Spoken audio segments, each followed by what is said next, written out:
Okay, we're going to be wrapping up the series Fathers Know Best, class on Pirkei Avos, and tonight we're doing readings in the second chapter, so please open up your article Sidurim. Second chapter begins, although we're not beginning from the beginning. Second chapter begins on 552, I believe. No, 550.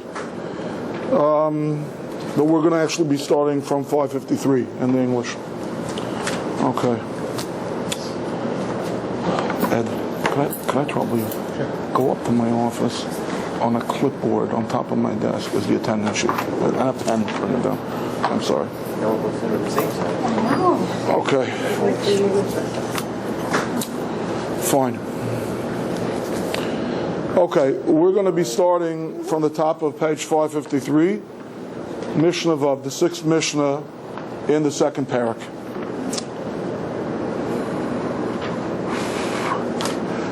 Hu hayaymar ein bur yirechet v'lo yamar etz chased v'lo yabayshan lamed v'lo yakaptem alamed v'lo kalamar b'schera machkim v'mokem she'en anoshim mishtadel liyos ish. Okay, Elise, you want to read the English 553 at the very top? Number 6. He used to say... The he over here, the pronouns referring to Hillel. The previous Mishnah 5, began Hillel's teachings in the Mishnah. Hillel used to say, a boy cannot be fearful of sin. An unlearned person cannot be scrupulously pious. The bashful person cannot learn, and the quick, impatient person cannot teach. Anyone excessively occupied in business cannot become a scholar, and in a place where there are no leaders, strive to be a leader. Okay. So before I tell you what the Mefarshim, what the commentaries have to say on this Mishnah, let's just go, over the prosaic, the various categories he said over here. Okay, let's talk about the positive accolades, the things that we want to be. Okay, we want to be yirei chet. We want to be fearful of sin. Okay, generally, in our society, we associate fear and anxiety with negative things. Okay, but in Judaism, it's very important to be sin-fearing, and if you can transmute that, change that, morph that into God-fearing, that's all the better. But it begins with the fear of sin. Okay, and as a matter of fact, in classical Jewish thought, there is a correlation between fear of sin and personal courage. And people who were truly fearful of sin were pretty courageous about almost everything else. Okay? So, we want to be fearful of sin. We want to be a chassid. The way Rabbi Artscroll defined chassid over here is scrupulously pious. Okay? I don't know why that wouldn't be a good translation for the word tzaddik. In classical Talmudic literature, going before the beginning of the Baal Shem Tov and the Hasidic movement, the word chassid generally was thought to mean somebody who goes above and beyond the call of duty. A tzaddik is somebody who observes all the laws of the Torah to the letter, and a chassid, famous question of Gemara, Ezu chassid amis chassid im kainai. Who's considered to be a chassid? Somebody who does chesed with his creator, who does kindnesses, as it were. What does it mean to do kindness? It means to do what you weren't required to do, to volunteer to go beyond the letter of the law. Okay, so that's what I think is a better working definition of the word chesed. Okay, the next one is not a noun; it's a verb. Okay, you cannot learn. It doesn't say you cannot become learned. It doesn't say you cannot become a scholar. It says much more baseline than that. You cannot learn. Okay, all right. Okay. So we want to be those that learn. Okay, we want to be those that engage in that verb, shall we say? Okay. The next one is both a verb and a noun. Malamed. Okay. Is the act of teaching, but it's also a word for a teacher, a malamed. And in case you would say, well, who says I have to be a teacher? Not everyone in life is cut out to be a teacher. Anyone who reads Kriya Shema in the morning one of the brachas of Kriya Shema, just pass along the tiny sheet if you don't mind. Yeah. One of the brachas of Kriya Shema in the morning is V'sein b'libeinu bina, lahav al haskell lishma lumad ulalamed, lishma v'las l'kayim eskol devei salma teresecha. Please put in our hearts to observe, to fulfill, to validate, to learn, to teach all the words of your Torah. Okay? So, in the law of limud haTorah, of learning Torah, there's an element of teaching. And certainly, based on what we learned in Pirkei Avos last week, that Ezel Chacham Alayim Mikol Adam, who is wise, he who learns from every human being. So every human being has to have the sensitivity that they're being watched and people are learning from them. Okay, a malame doesn't necessarily always mean a pedagogical teacher, although that's the simple meaning in this context. Sometimes it can mean role modeling as well. Okay. Machkim again is a infinitive transitive conjugation of a verb, I think. Okay, it means to keep on growing in wisdom. It doesn't say v'lo kol amar b'schar chacham. It's v'lo kol amar b'schar machkim. Okay, and then finally it gives you an exhortation. It doesn't say what you're not going to be. It's a little bit not of a piece with the other items in the Mishnah. It says, in a place where there are no leaders, strive to be a leader. Again, that's one interpretation based on some of the commentaries. But the very literal, the hyperliteral translation is, where there are no men or there are no humans, try to be a human. Or, as we Jews would say after millennia of lore, try to be a mensch. Where there are no mention, try to be a mensch. Okay. Now, what are the things that prevent us from doing this? Let's go through them. Ein bur yirei chet. Okay? What does a bur mean? And what does an amaretz mean? Okay? The truth of the matter is that this is very fascinating because we have an English cognate for this Hebrew word. It's a transliteration. What do we mean in English when we say, the guy's a bur, or the guy's boorish? What do we mean? Well, sometimes someone who doesn't want to listen sometimes, or who's just pig-headed, sort of pig-headed. Yeah. A lot of negative connotations in English of the word bur.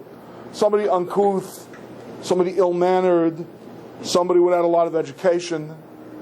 Right? Is it golem in Hebrew? What? Golem in Hebrew? They call him something. There is a word golem. Okay, but that's not synonymous with the word bur. Golem is mentioned elsewhere in Pirkei Avos. Elsewhere in Pirkei Avos it says there are 7 signs of a chacham and the opposite signs for a golem. In other words, if you have these 7 traits, you're a wise person, and if not, you're a golem. But the exact shades of meaning I'm not going to go into right now. Tonight we're studying bur. Okay. However, in Hebrew, in Mishnah era Hebrew, the word bur could be an adjective to describe a human being. Could also be an adjective to describe a field. A fallow field, a field in which nothing is growing, is known as a stay bur. So, whereas an amaretz, is also generally translated as an ignoramus, somebody lacking any kind of Torah knowledge or Torah education. A bur is an empty person, a person, in a certain sense, that's infertile in a spiritual sense, not bearing fruit, not giving forth produce. That's a bur. The precise nuance of this person's ignorance, or this person's uncouthness, or lack of manners, or lack of midos, of good character traits, expresses itself in terms of emptiness, certain emptiness. There are certain people, and maybe I know somebody before said pig-headed or arrogant when we said bur. Maybe that captures it best. There are certain people out there who are empty. They're empty. There's an expression, tabula rasa, a blank slate. A blank slate is good. You can write on a blank slate. And then there are other people who are full of their own emptiness. They're empty, and they resist any efforts by anyone else to try to change their emptiness. They got nothing to sell. They got nothing to offer on their own. and yet they fancy themselves to be full of what? I don't know. Yeah, there's a family share. I don't want to say full of what. Okay, but at any rate, you get the idea. Okay, so the Kotzker Rebbe, when he learned this Mishnah, said something that's really very, very insightful. Traditional way to read this Mishnah is Ein bur yirechet. If you're ignorant and if you're resistant to education, you will never come. You're not a yirechet. You can't be a God-fearing, you can't be a sin-fearing person. Why? Because you haven't learned anything. All right? If you don't know what sin is, if you don't know what the sins are, you don't know halacha, you don't know what's acceptable or not acceptable behavior according to the Torah, right? You don't know right from wrong. You don't know how wrong is. You don't know that it's anything to fear, anything to be anxious about. So lacking education, how could you ever grow into a yirechet? How could you ever grow into a God or sin-fearing person? That's the traditional way to read it. The Kotzker had an amazing insight. He turns it on its ear, and it really addresses this point of being full of your own emptiness. He says, "Ein bur yirechet." A bur will never be a sin-fearing person, all right? Because he wouldn't be such a bur if he was sin-fearing. If he had any idea whatsoever what God is, what a commandment is, what morality is, what ethics is, how could he be such a barren field? How could he be so empty? Right? What's the aphorism in English common law? Ignorance of the law is no excuse. You should have learned. What do you mean you're empty? Famous story in the Gemara. I forgot with which Tana he was trying to educate fishermen. Must have been near the Sea of Galilee. And the fisherman said, "Rabbi, what do you want from us? We're simple people, we're unsophisticated people. It's hard for us to learn." So he said, "Those nets, did you buy them?" He said, "No, what are you talking about? I'm a fisherman, I make my own nets." "How did you make your nets?" And he goes through a whole process that involves weaving and involves spinning of material, and it's a special kind of weaving, and he had to learn all kinds of complex knots, and it's a whole craft, how not to get your knots tangled. He said, so when the need was great, you acquired wisdom. You learned how to be. You're not just a fisherman; you're a net maker too. Okay? Don't tell me that you're unsophisticated. That you don't have the mind to study Torah. You don't have the need to study Torah. If you had the need, you'd have the wisdom. All right. So that's what. They don't feel the need. Exactly. Well, that's what he was trying to sensitize them to. Okay? So that's how the Kotzker read this Mishnah. Ein bur yirechet, don't read Ein bur yirechet. Well, if he's ignorant, how will he ever learn sin? Learn to fear sin? It's because he's got no sense of fearing sin that he remained ignorant, that he remained this kind of empty field.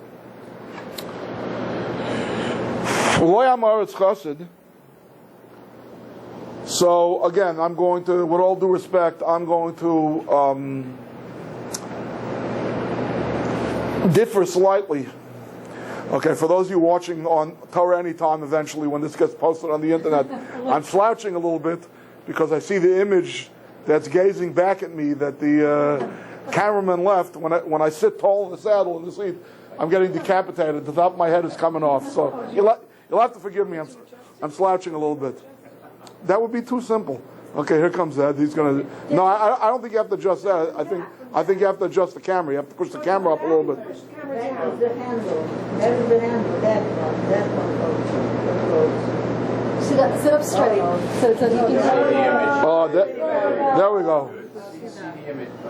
Okay. There was a need. Don't forget to sit straight. Yeah. Yeah. Mr. DeMille, I'm ready for my close-up. Oh, Mr. DeMille, though. Okay. Anyway, Lo Yam Haaretz Chassid. So remember, a Chassid in traditional Jewish law, I'm talking about pre-Baal Shem Tov, before the advent of the Hasidic movement. And there's some other, in Kabbalistic literature, there's some other definitions distinguishing a tzaddik from a Chassid. But the traditional Talmudic categories of tzaddik or Chassid are that a tzaddik does everything required by law, and a Chassid goes beyond that, goes above and beyond the law. Says the Maharsha, in his Chidush HaGadas. He says, "V'lo yamar etz chassid." Okay, we know pious people out there. Okay, and we know, I don't want to say anything bad, but we know that there are charlatans also. We know that there are people who have an affectation, assume a posture of tremendous piety, okay, but they're insincere. They're not the same on the inside as they appear to be on the outside. Okay, says the Marsha, Lo yamar etz chassid, a person who is not a Talmud Chacham, a person who is not well versed in Jewish law, cannot possibly be a chassid. Cannot be going above the letter of the law if he doesn't know the letter of the law. He's unfamiliar with the letter of the law. And he adds this little addendum, and he says, and if you see someone whose scholarship to you is in doubt, okay, seeming to engage in excessive piety, stay far away. The man's a faker, or the woman's a faker, as the case may be. Okay? This is not the genuine article. Lo yamar etz chassid. That's the immutable law, so to speak, set down by this mission. Yeah, the Mesillas Yesharim, in the Hakdama to his Sefer, Mesillas Yesharim, the Path of the Just, one of the last chapters of Mesillas Yesharim is Chasidus, is this level of going above and beyond the letter of the law.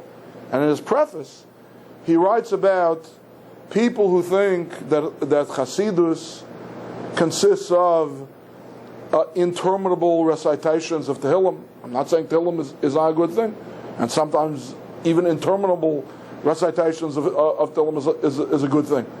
All right? He talks about people in his era who used to practice all kinds of strange ascetic practices. They would roll half naked in the snow, like to try to induce frostbite. They thought that made them holy. It's all kinds of strange things that are really foreign to Judaism and have nothing to do with Torah and have nothing to do with Allah. All right? So that's something to be aware of. There's got to be, so to speak, in a certain sense, a presentation of credentials. If a person wants to be recognized by society as a chassid, they first better establish the fact that they are not an am ha'aretz. They're not an ignorant person. They're a person well versed in Torah, law, and lore. Otherwise, it's impossible to be a genuine chassid. Okay. The Lo Yabayshon Lamed, pretty self-explanatory. Okay, you've got to overcome shyness. You know, I've been both a student and a teacher. Not particularly successful in either role, but I'll say this. That the fear, the anxiety of quote unquote looking stupid, okay, is got to be the greatest single impediment to learning possible.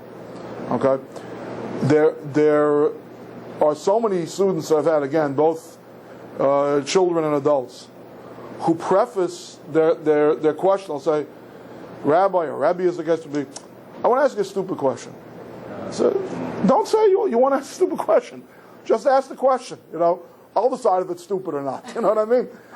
And again, we live in an era of where the pandemic of our society is not the HIV virus. The pandemic of our society is low self-esteem. All right, which brings us a segue to the next part of the Mishnah. Kaptan Melamed, a very impatient and irascible person cannot be a teacher.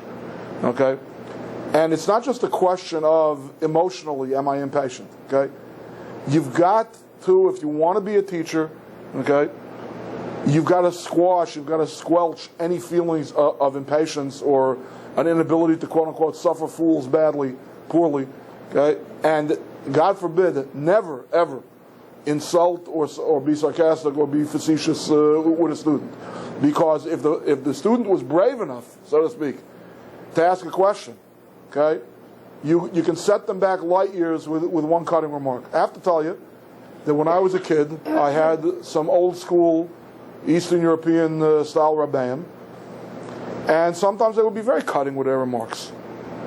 And their attitude was that, you know, just as a parent cannot coddle a child emotionally and makes them soft and makes them unable, you know, to stand on their own 2 feet, you know, their feeling was, especially talking about, you know, they were teaching me Talmud, they're trying to hone my analytical skills, you know, If it's nonsense, what you're saying, you've got to know that it's nonsense. Okay, I'm not, smart people, intelligent people are also capable of saying nonsense, especially when they're young and relatively uninformed.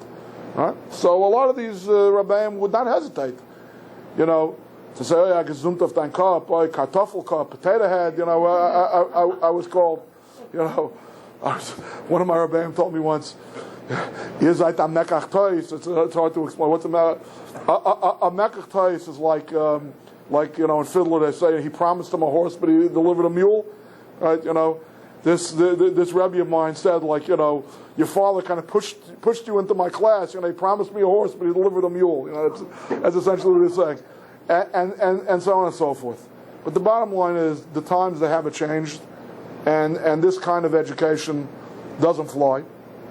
And you can see from time immemorial, from the time of Pirkei Avos, right?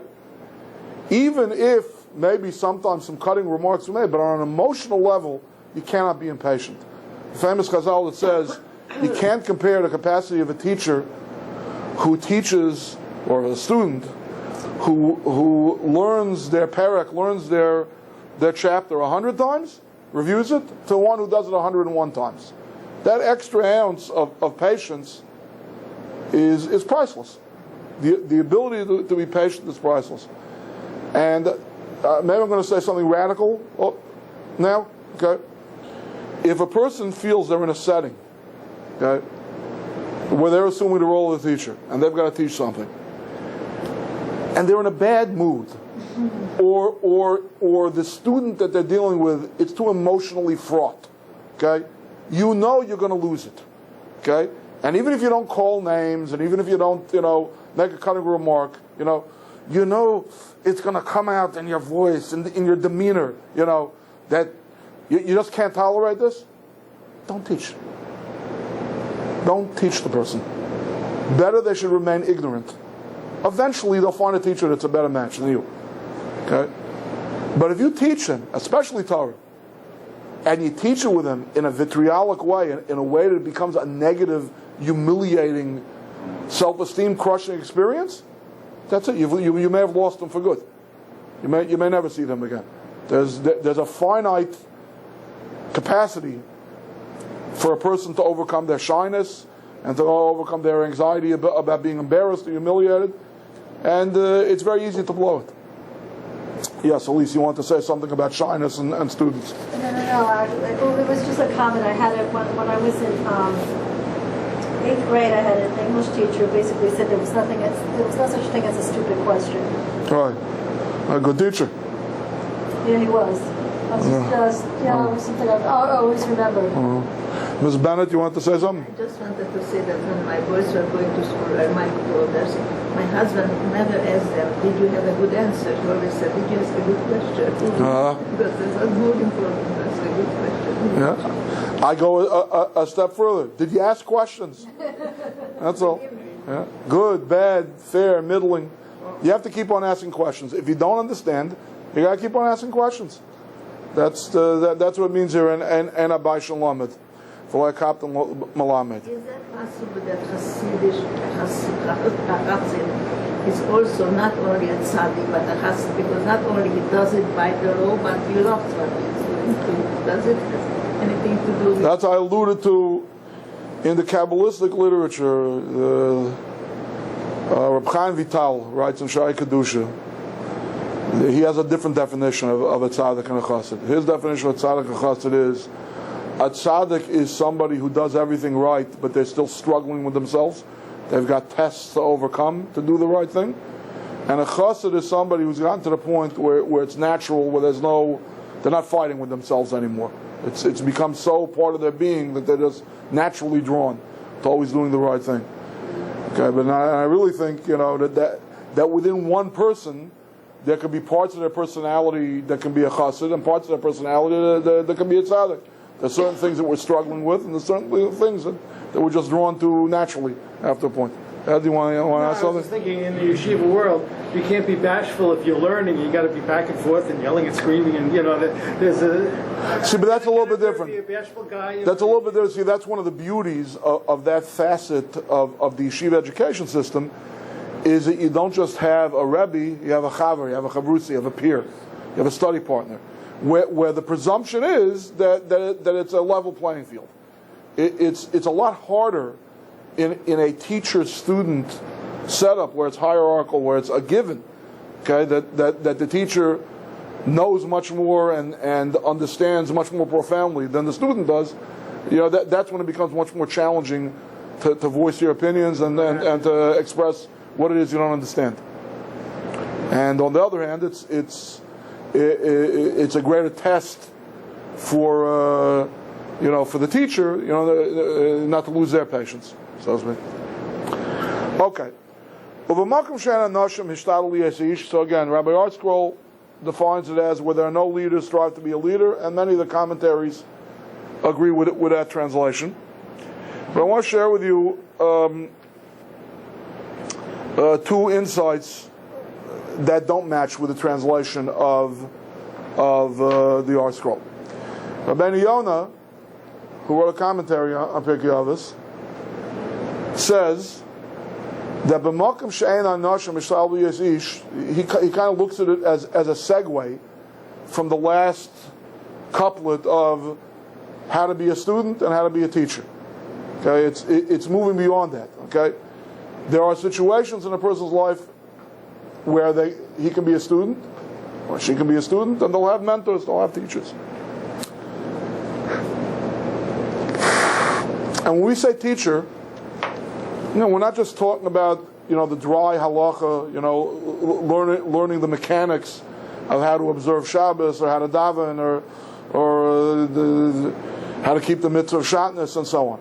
Okay, we're talking about people who assist in your ethical development, people who help you keep an equilibrium in terms of what's right and what's wrong, and so on. Says Rabbi Yonah.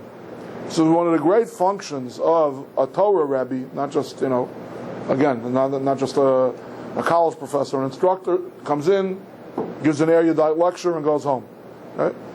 Is to help, is to be a spur, is to be an outside stimulus to the students' growth, to the students' teshuvah process.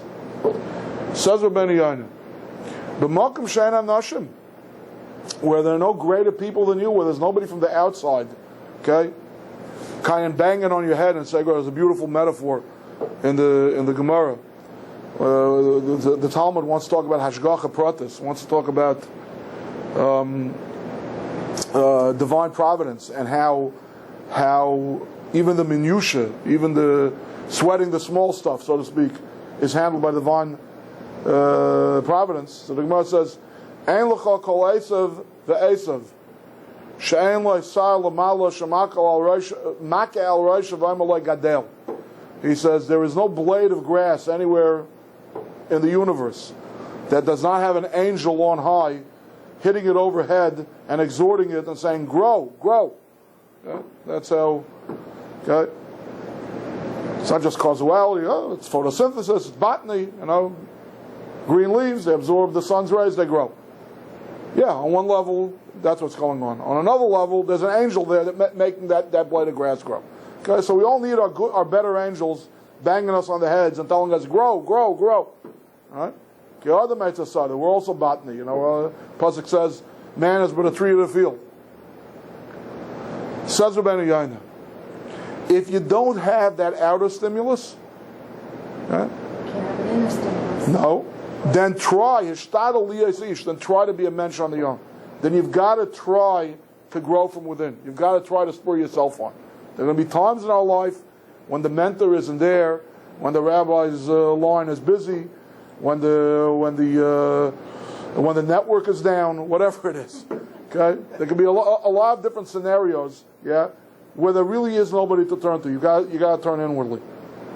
And I just want to correlate another work by the same author. It's really very apropos. I don't know how many of you know this, but tonight is Rosh Chodesh Elul. Elul is the month preceding the high holidays, and it is itself kind of part and parcel of the high holidays. There's the season of teshuvah, the season of repentance and personal growth. And It's very appropriate, I think, when we're talking about Rosh Hashanah, to quote from Rabbi Yonah's masterwork. He wrote the commentary on Pirkei Avos, but he's most famous for his work, The Gates of Repentance, which is basically the textbook, the how-to book on Teshuvah. And in the second gate, he goes through 6 external stimuli for Teshuvah. Okay, I don't remember all 6 of them by heart. Okay, but 2 or 3 I do remember. He says that when a person suffers, that should be looked upon as a divine wake-up call. God is sending you a message. We know there's no suffering without sin. If you're suffering on some level or another, you probably sinned. It's good to have some introspection and try to figure out why all of this stuff is happening to you. You know, the whole question, why are bad things happening to good people? Well, maybe not such a good person. Or maybe you're a good person, essentially, but maybe as a good person, you ought not to be having some of these bad behaviors or bad thoughts or bad words or whatever. Okay. Another thing that he says is when old age comes upon a person. Okay? A lot of us are procrastinators. We want to be good, we want to grow, but we always put it off. It's hard to grow, it's arduous, it requires a lot of effort. I'll do it tomorrow, I'll do it next week, and the weeks turns into months, and the months turn into years, and the years turn into decades. But as we age, as we get older, we can start to sense the finish line, as it were. We can start to get deadline anxiety. And understanding that can be a stimulus to really clean up our acts, to really make some radical changes. If radical changes are needed, if we need to just tweak it a little bit, but that can be he calls that an outside stimulus. Okay? And another very interesting outside stimulus that he says is when the days of awe come. When Elul comes, when Rosh Hashanah comes, when Yom Kippur comes, when Hoshana Rabbah comes. These are tshuva days. There's something in the air. Okay, you don't want to wax metaphysical. There's something cultural. You know, everybody's doing it now. You know, everybody's thinking about it now. You'll be getting emails on the 10-minute guide to tshuva, or you'll be getting an email from Eichler's bookstore. They're having a sale on Rabbi Yonah's Gates of Repentance, or of Soloveitchik, the Days of Awe, or whatever. Right? It's there. It's in the air. Right? And that can help you to do tshuva as well. Anyway, as I'm talking, I'm remembering another one. It's not important for me to say over all 6. One is important to say over, to understand this mission. Okay, I'm up to 4 already. I'm doing pretty good. I can't remember the last one. One of them is when you hear the words of a Mashiach, when you hear somebody upbraiding you, giving you a pep talk, or what we call in the Musa movement, giving you a Musa shmuz, either a dressing down or a building up, whatever that method is, to try to get you to improve. Again, that's an external stimulus. And interesting, Rabbi says, it doesn't necessarily have to be a living human being, Mashiach. It could be when you open up the words of the prophets. Okay, we go to shul the last couple of weeks. We read the Haftarahs. We hear how Isaiah and Jeremiah thundered, about issues of social justice and so on and so forth. We begin to think about are my interpersonal relationships in order. So all of these he calls external stimuli. But then he ends the preface to the second gate by saying, and I'm paraphrasing, but essentially it's really beautiful in the original Hebrew. He waxes almost poetic. But essentially what he says is, but know that even though I provided you with a how-to, with a user's guide, right, to take advantage of these external stimuli, what you really have to work on is, excuse the mixed metaphor, is teaching yourself how to give yourself an internal swift kick in the pants. You got to work on getting to the point where you can motivate yourself to grow and to change and to do tshuva. And then he says as follows, and he says, and you should know there's a litmus test. He says, there's always going to be some mix. Whenever we change, whenever we grow, whenever we do teshuvah, okay, there's always going to be some admixture of stimuli from the outside and the internal stimulus. But he says, to the level that you do not need external stimuli. Where there are no men or women, right, to motivate you, You be a mensch on your own. Turn yourself into a mensch on your own. He says, Taida v'tivchan sha'atshuva ben ha'nefesh ha'chashuva. He says, you should know that kind of tshuva is sourced in the purity of your soul. Exactly what he meant with that idiom, purity of the soul, is conjecture. I can give you the literal translation. Okay? But I think that I'm not going out on too much of a limb if I say that what he's referring to is permanence, eternity. Yeah? We all know very often, we go, we hear a great speaker, we hear a Rabbi friend, we hear a Rabbi crone, and for the next 15 minutes, we're much more religious. All right? And then, quickly but surely it wears off. Right? But when it's internal, when it comes from the inside, okay, nefesh, soul things are eternal. Okay, we're Jews. We believe in the hasharas hanefesh. We believe that when our bodies expire, our souls live on. Something eternal about that. There's a permanence to that. So I think what he means to say is, when you don't need the external stimuli, there's something everlasting about that kind of a change. Maybe. I'm not sure. At any rate, I think it's worthwhile to mention the two works by the same author that really kind of correlate over here.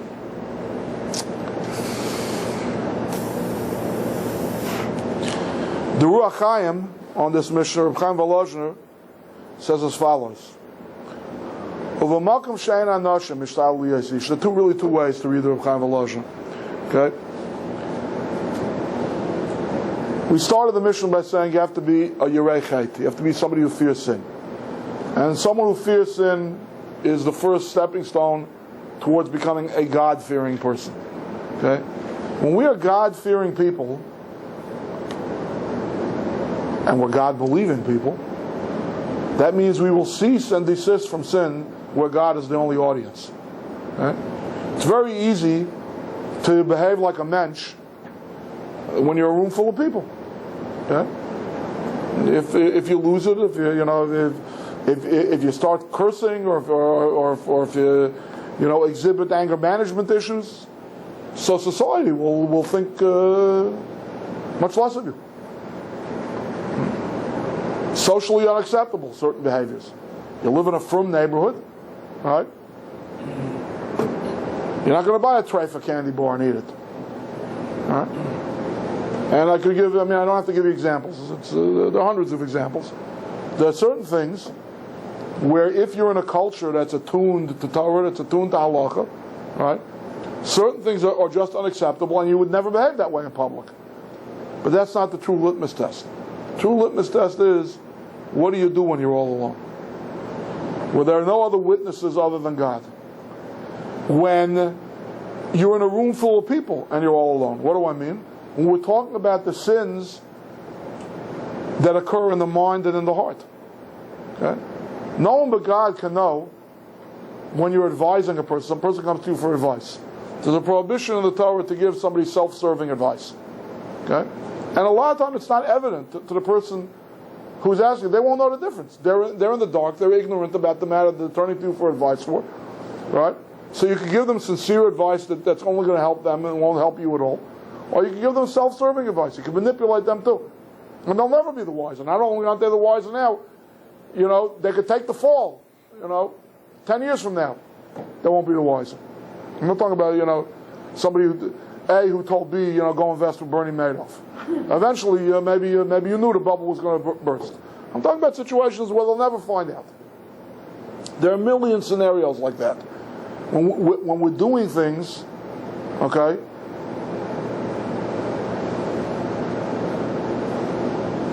we do a chesed for something, we do a favor for somebody, right? Do you really mean to do the favor of the other person? Right? Or you're doing the favor that everyone should think you are, what a nice person, what a philanthropist you are. Are you doing the favor because of the needs of the other person? Or are you doing the favor to assuage some old guilt that you had, to take care of your needs? And so on and so forth. There's so many things that are what we call Masur l'lev.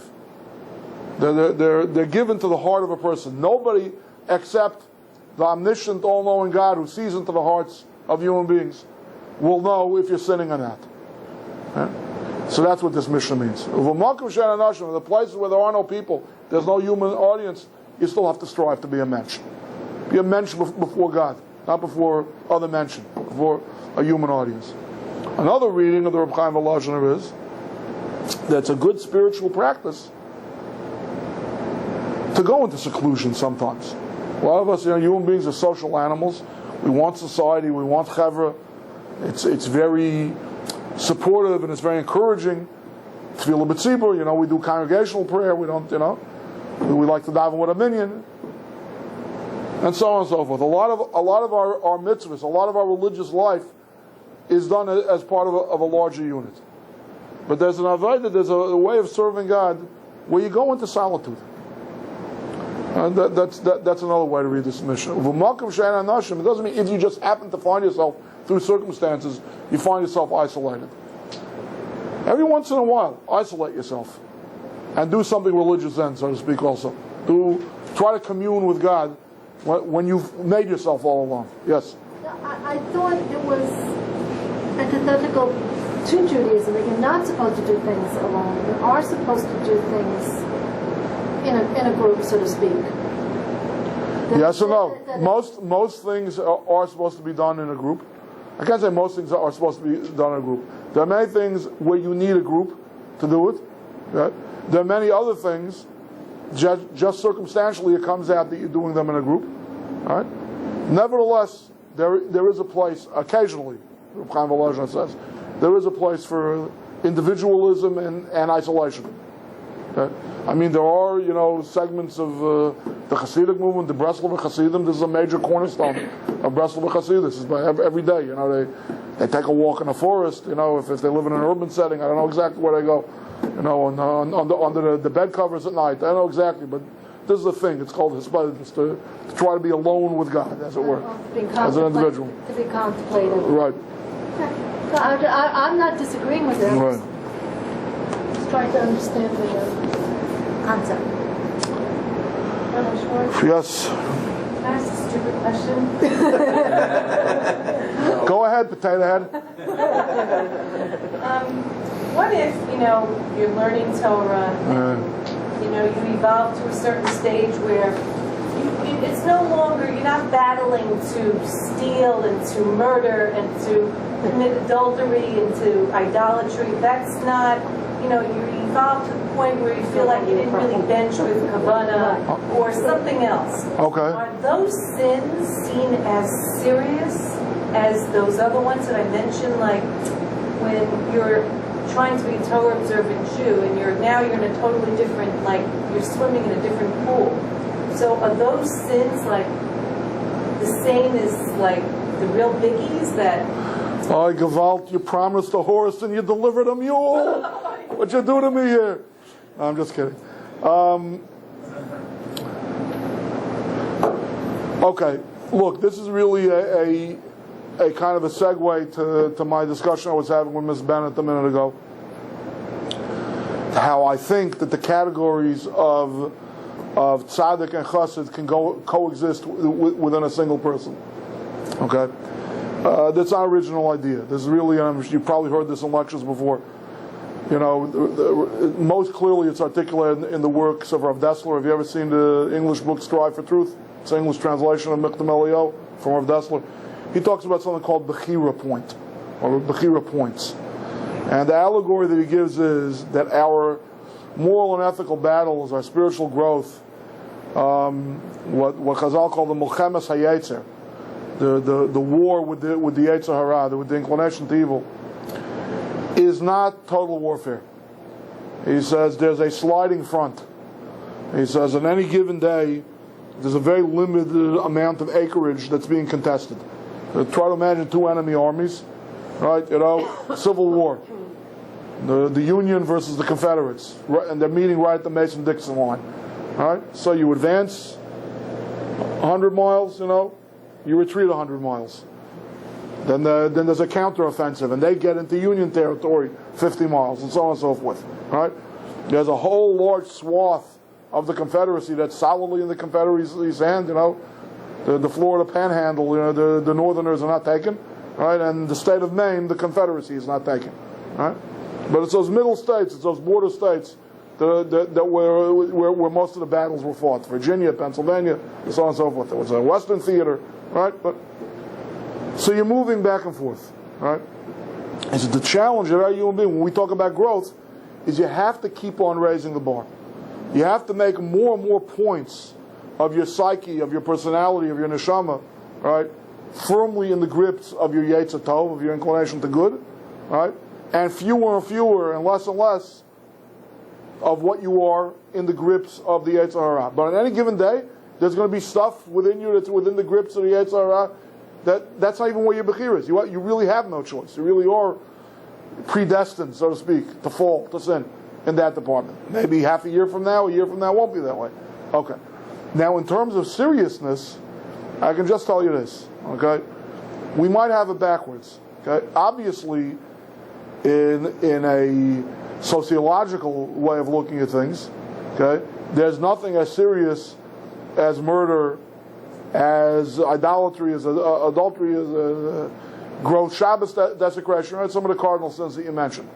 However, we have a concept in Judaism called Svivav Nishara Miyad, the pasuk says.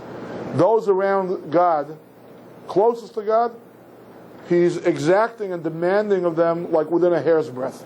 Okay? And that's why you often see sins of biblical figures recast, not to read as they do literally, recast to be much more subtle than they are, and yet they get these gruesome punishments. Right? I mean, one of the most famous cases being Rabbi Akiva. Okay, Rabbi Akiva's demise is what did Rabbi Akiva do wrong exactly? Rabbi Akiva, gets a death penalty of having his flesh raked with steel combs. What's that all about? Was he an adulterer? Was he an idolater? Perish with thought. Right? But on the contrary, what it is that the higher you rise in rank, as it were, right, the more each little misstep matters. So I don't know. Does that answer your question? No, I'm not sure. I mean. Did it confuse you? Then I've been a success tonight. No. Okay, yeah, go ahead. We don't know I'll come back in a second. Is bigger and which is smaller, or which mitzvah is bigger and which is smaller. We don't know how we are judged by Hashem. Number one. Number two, in the same thought, when I daven Shachris, Mincha, or Seichomanes, I try to say every word because I also don't know which word is more important than the other, so say everything. Yes and no. I mean, you're right that we don't know which is important. You're paraphrasing that the very, very famous Rambam, when the Rambam is talking about talking about Elul and getting ready for Rosh Hashanah, there's a Rambam that's quoted very often around Rosh Hashanah, even though he's not directly speaking about Rosh Hashanah, he's talking about actually the posthumous weighing of mitzvahs and averos, of sins and merit, right? And he says over there that this weighing is something that only God can do. It's part of the job description of God. He says because there could be one sin that far outweighs hundreds of mitzvahs, and there could be one mitzvah that can far outweigh hundreds or thousands of sins. That's true on one level. On another level, you open up the Torah, and there's garden variety, lavim, negative commandments of the Torah, which when we had a Sanhedrin would earn the sinner a flogging. There are sins that we say get misa b'dei shamayim, get the capital punishment at the hands of heaven. There's something called kares, being cut off. There's something called the arba misas bezdin, the four capital punishments, and each of the four capital punishments has different levels of seriousness, of gravity. So yeah, on one level, it's something very subjective, and it's something only the Rebbeinu Shalom, only God can know. On another level, yeah, there are objective. I mean, Robin said it right. I mean, there's very few things in this world worse than murder and adultery and idolatry. Okay, those are the three cardinal sins. Yes. Go ahead. I'm just feeling, and correct me if I'm wrong, that when we get up to the gate on high and we're having this little conversation with Hashem, that our defense could be that, I really tried to be earnest and sincere and authentic, and I tried to do what's right, and I tried to help people, and I didn't murder, and I didn't steal, and I didn't commit adultery, and isn't that what God wants of us? Meaning, I don't think we're going to have this conversation and say, I didn't wear 2 sets of tzitzis, Tefillin. Tefillin, excuse me. Right. I'm saying, I don't think that, I'm just wondering how exacting Hashem is going to be with us. I think what He really wants out of human beings on this planet is to be, as good a Jews as possibly we can be, which means to do the mitzvot and learn Torah and love God and be a light unto other nations. Okay, so I want to tell you a beautiful word that I heard on last week's parsha. Let me answer. Okay, go ahead. Ladies first. Hashem will be just. Just relax. Hashem will be just. Well, I know that. I'm just trying to ask, nothing to worry. how, Hashem will be just. what is expected of us? Okay, so I want to share with you a word that I heard applied to last week's parsha, and other people, I told this word over to other people, they told me that the Vilna Gaon essentially says it. And you'll tell me if this increases or decreases your anxiety. Okay? Last week's parsha was Re'ei Anochi Nosim Lefnechem Hayom Brachu Klola. Okay? Behold, look, Re'ei is a command form of the verb to see. Okay? See that I am giving you the blessing and the curse.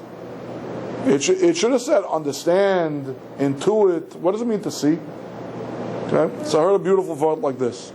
He said, we have a misconception of heaven and hell. We think that heaven is a place where, angels with halos, with gossamer wings, with nice starched robes are flying around, playing the harp. If we're Talmudic Chachamim, maybe we think that heaven is a big Beis Medrash with a Gemara Nadarim on the Shtander, right? And Nebuch, hell is a place where they're dipping us, they're toveling us in vats of boiling pitch, and stuff like that, right? So no, that's not heaven and that's not hell. Heaven and hell is, God has this private screening room. And after 120, 150 years, whenever we get up there, He's showing us a personal double feature. One film is our life the way it was. The other film is our life the way it could have been. He says, if the two films are identical, you're in paradise. You're in heaven. You're ecstatic. All right? But if they don't match, you just can't bear it. Can't bear it. There's no punishment worse than that. Than knowing you did not actualize your potential. So, what is the potential of a person? For some people, based on their nature, based on their nurture, wax spooky and Kabbalistic for a second, based on the transmigration of their soul and what they're, what baggage they're bringing from previous lives, right? Maybe it's very limited, or maybe it's very high. Okay, I think we should hedge our bets. I think we should aim and shoot very high, and keep on pushing ourselves, like I quoted Rabbi Yana before. That internal push, yeah. That even if societal standards are pretty mediocre or pretty low, or maybe even societal standards are pretty high, right? But maybe they're cutting me slack because they don't respect my capacities, right? You have to have self-esteem and you have to have self-confidence to keep on pushing yourself to maximize and actualize 100% of your potential. You want those two movies to match after 120 years, okay? So I don't know. Is that a worse judgment or a better judgment than you imagined before? Okay. All right, we started a little late. Can I do another Mishnah here tonight? Let's try one more Mishnah. Mishnah Zion. Okay? Doctor, you want to read us the seventh Mishnah? I'm not going to bother with the Hebrew. He also saw a skull. He also saw a skull floating on the water. He said to it, because you drown others, they drown you. Those who drown you will be drowned eventually. Okay. So the simple meaning of this Mishnah is that the great Tana Hillel is expressing an idea of divine providence and, again, reward and punishment, even on this world. He's looking at a skull floating on the water. Obviously, if it's floating on the water, it was never interred, it was never buried in the earth. So he's saying, oh, you must be somebody who drowned. He said, you know why you drowned? You drowned because you drowned somebody else. Parenthetically, this is an expression of the famous rule that we have in that article of our faith that God rewards and punishes. Mida keneged mida, exactly. Right? Measure for measure. God doesn't just reward and punish, He does so poetically. Okay? Now, how that poetry, how that tit for tat, how that quid pro quo expresses itself, it's not 100% clear. Okay, but we're talking about drowning, so let's go with a famous one. Okay? Why was the Egyptian army eventually drowned at the parting of the Red Sea? So don't try this at home, kids. I wouldn't try to divine, look at current events and say, Hillary, hurt her knee or hurt her arm. Somebody wrote this, a couple weeks ago, because she started talking about two-state solution. So it says in the Psalms, if I forget thee, O Jerusalem, let my right hand forget its cunning, and she sprained her right wrist or something like that. Oh, you see, she got it, for forgetting Jerusalem. No. I don't want to hear that. If the sages of the Talmud give me some insight into some historical quid pro quo, I'm ready to take it. If a person who is intimately familiar with their own warts and all personality sees some kind of poetic justice in what's happening to them in their lives, that's fine. But I don't need pundits telling me, cause and effect, A happened because of B. Okay, at any rate. But our sages tell us, why did the Egyptians drown? Because there was a decree to drown the Jewish man-children. Every boy child, man-child that's born, throw him into the river. So since their method of execution of the Jewish babies was drowning, when it was time for them to get their comeuppance, they drowned as well. Okay? It's not always so apparent. It's not always so clear what the quid pro quo is. But Hillel felt, with his Tanaitic insight, he saw the divine tit for tat, the divine quid pro quo over here. It wasn't just that you murdered somebody else. You murdered somebody else through drowning. Maybe you sank a ship, or maybe you submerged, held them underwater till they drowned. Whatever you did, because you drowned somebody else, that's why you drowned. And eventually, those who drowned you will be drowned as well. So I want to ask you a question. Before I ask you the question, let me give you a corollary, very famous, fascinating passage in the Talmud in Tractate Makos. Homicide in the Torah is a capital offense. If you kill somebody with malice, with premeditation, you get the death penalty. What about manslaughter? What about if you kill somebody accidentally? So the Torah prescription for that is you have to go into an exile into a refuge city, and you've got to stay in the refuge city until the day that the Kohen Gadol, the high priest, who was in office at the time of your sentencing, dies. And that is your safe base. There's a concept called Goel Hadam, a blood redeemer, a vendetta killing. If you step out of this prison without walls, this refuge city, then the relative of the person who you killed, albeit accidentally, they are allowed to kill you. So, basically, if you want to stay alive, you better stay within the boundaries of this refuge city. So, the Talmud has this question. Theoretically, what happens if you have Reuven and Shimon? Reuven killed with malice, with premeditation, but with no witnesses. Nobody saw him do it. He got away with murder. Or, in theory, he literally got away with murder. Shimon killed accidentally, again without witnesses. Okay? Shimon was chopping wood in the forest. The axe blade flew off the handle, struck somebody else. He made haste. He ran away. Nobody saw it happen. Later, that's not before the age of CIS Miami. No forensic evidence. They find a corpse over there in Nabuch with an axe blade sticking out of its forehead, but they have no idea who was chopping the wood in the forest. No witnesses to either crime. What does God do? God arranges things, orchestrates his little puppets in such a way that Reuven and Shimon come to the same inn. And the inn is teeming with people, full of witnesses. Reuven is at the top of the stairs, Shimon is at the bottom, the other way around. Shimon is at the top of the stairs, Reuven is at the bottom of the stairs. Shimon trips on a banana while he's coming down the stairs, takes a tumble, takes a dive, and lands on Reuven in a way that the impact is fatal.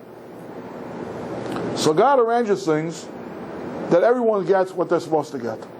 Reuven who was supposed to be killed by another human being, got killed by another human being. Right? And Shimon, who was supposed to end up in a refuge city, will now end up in a refuge city. It's famous Gemara Makkas. Very similar to what it's saying over here. You killed somebody else, that's why you got killed. Okay. I have a question. Okay? So this presumes, that there is some guilt to everyone who dies. Maybe it's murder, maybe it's something similar to murder, character assassination. I don't know. I want to ask you a question. Who was the first homicide victim in human history? What did he do wrong? What did he do wrong? Did he try to upshadow his brother? Overshadow his brother, I should say. That's a capital offense? No. He didn't murder anybody. It's a question that a lot of commentaries, exegetists on the Chumash, a lot of Jewish philosophers have wrestled with this problem. Probably philosophers of other religions too. If we believe in divine justice, yes, there's free will, but there's also predestination. And as this, very, very profound Gemara in Makkas illustrates, there's not a contradiction between the two. Okay, this one chose to go to the inn. This one chose to go. They thought they were choosing. Maybe they weren't choosing. They chose at least to chop wood with a axe without a securely fastened blade. Whatever it was, there's some way of resolving the problems of predestination versus free will. But Cain chose to kill Hevel. It says over here in our mission that we just learned, those who killed you were able to do so because you killed somebody else. Who did Abel kill? Maybe you said, maybe Elise is right. Maybe again, like you were saying, the higher up you are in rank, the closer you are to God, the more what the Baalei Mussar call your dake dakus, your little subtle, tiny, finely calibrated sins, the more heinous they are. Maybe for a person on Hevel's level, so close to God, if there was some admixture in his motivation when he brought a sacrifice, his offering to God, to upstage his brother, maybe that was enough to earn the death penalty. That's one approach.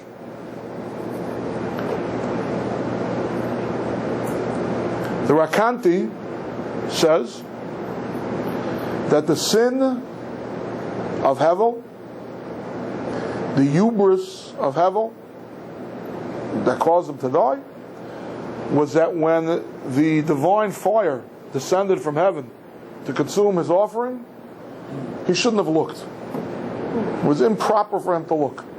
And he looked. And he says further, get ready for this. You want to complicate matters a little bit more? He says that Hevel was reincarnated as Moshe Rabbeinu. And Moshe Rabbeinu was Masakin, fixed the sin of Hevel at the burning bush when he covered his eyes and he was afraid to look. Transmigration of Hevel's soul inhabited another body, the body that we call Moshe Rabbeinu. And at that moment, at that time, when he had again the opportunity to look at a divine fire that's supposed to somehow or another be the Shekhinah, be the indwelling of God, and was embarrassed to do so, the proper humility, that was the repair of Hevel's soul. I thought Noach was transmigrated into Moshe Rabbeinu. I heard that too. Hey, we believe in recycling again and again and again. Save a tree, recycle. You're right. I'll tell you another thing. Okay, you ready for this? What did God say when he cursed the ground after the murder of Hevel?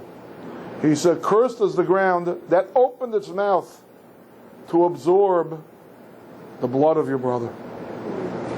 When did the mouth open? When did the earth open its mouth again? A Korach, right? To swallow Korach alive. According to the Mukubalim, according to the Kabbalistic literature, Korach was a reincarnation of Cain. Right? Korach is the kuf of Korach is Cain. The Reish, I forgot the other ones.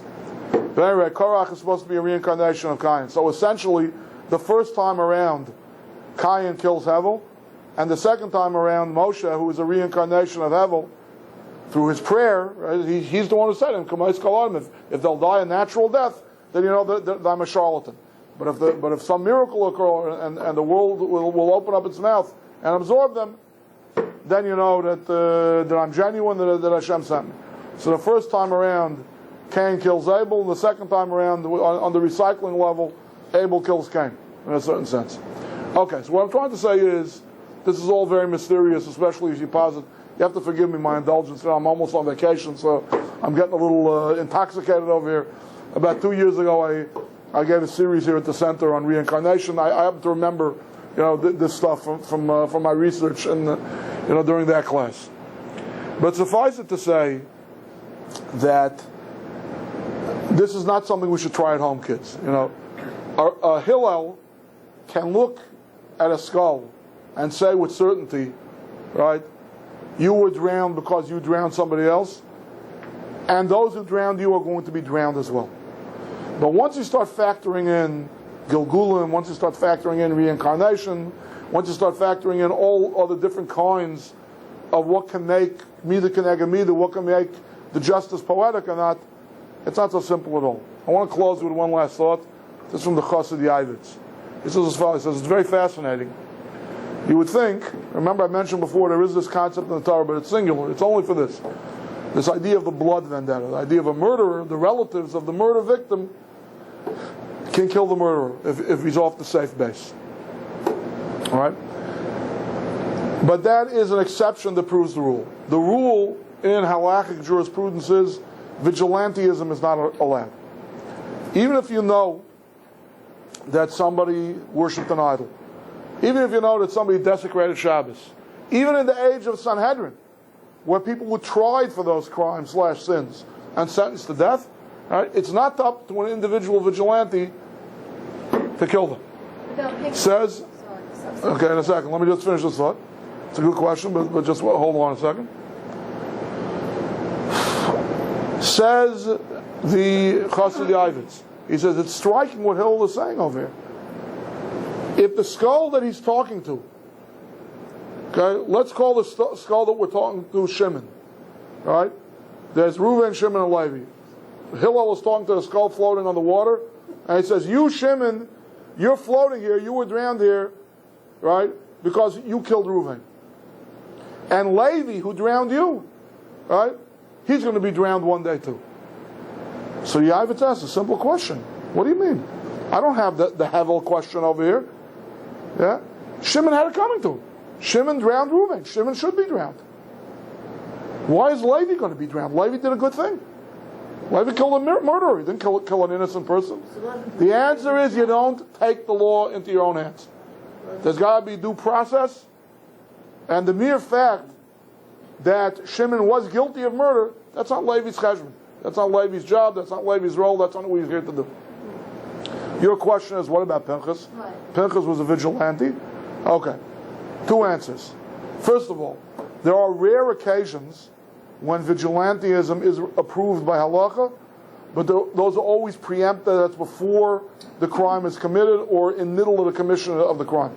After the fact, witnesses have to come to Sanhedrin, and there's got to be due process. I don't understand what you mean by that, before the crime. For example, okay, if Reuven is chasing Shimon, saying, I'm going to kill you, I'm going to kill you, and he's holding a gun, a bow and arrow, a knife, a lethal weapon, and it's clear that he means it. This isn't a game.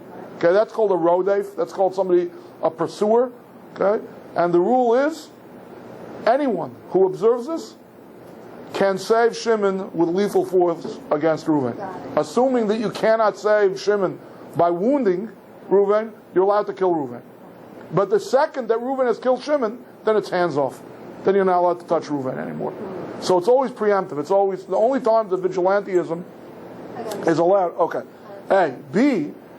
In Pinchas' particular case of vigilantism, the rule is halacha ve'en mayrin kain, which means as follows. Okay. In the case of that I just described, if Levi looks up at me and says, Rabbi Schwartz, you're not close enough. I am. I can get Reuven, who's pursuing Shimon to kill him. Should I do it? So yeah, that's the halacha. Go ahead and do it. Okay? If Pinchas would call up to me and say, hey, Rabbi Schwartz, I see Zimri fornicating with the Moabite princess. What should I do? I don't know. Got to look it up. Not my field, not my area of expertise. I know about Ammonite princesses. I don't know about Moabite princesses. The rule is halacha. That's the halacha. But you're not allowed to teach. You're not allowed to rule that halacha. That's very unique, very singular in all of Jewish law. It's the extra legal legality what Pinchas did. Okay, ladies and gents, that's it.